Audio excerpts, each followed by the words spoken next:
Kita rasa berbangga, Yang Amat.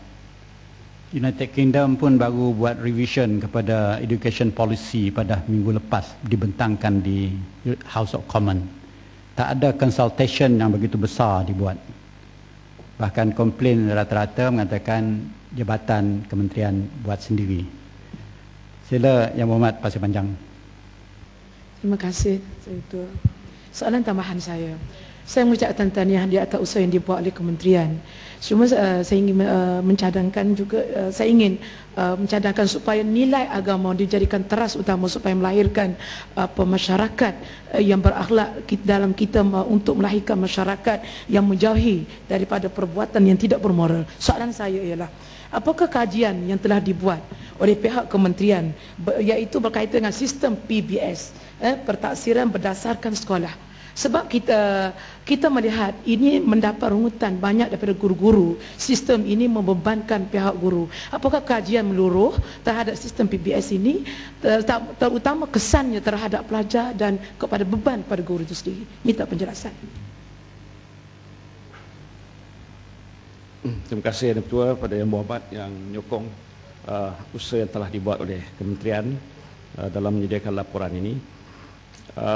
Memang antara perkara yang kita berikan penekanan di sini ialah soal pembangunan pendidikan rohani, iaitu soal pendidikan Islam, moral, civic. Itu juga ditekankan dalam laporan kita ini dan kita akan perkukuhkan lagi, bukan saja menerusi mata pelajaran itu, tapi cara dia disampaikan supaya masyarakat ataupun pelajar kita dapat memahami nilai-nilai agama kita dan diamalkan dalam kehidupan mereka hari-hari.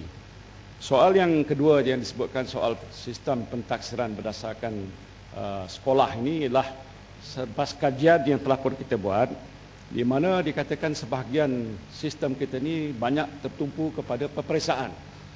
Sistem pendidikan Malaysia ni banyak dikatakan tertumpu kepada exam, peperiksaan, exam oriented.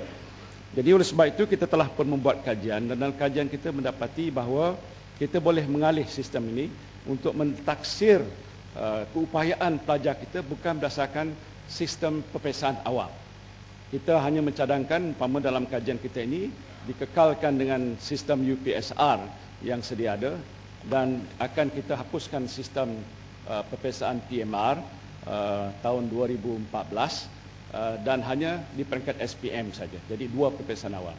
Tetapi sementara itu pencapaian pelajar kita mestilah dibuat penilaian sepanjang masa.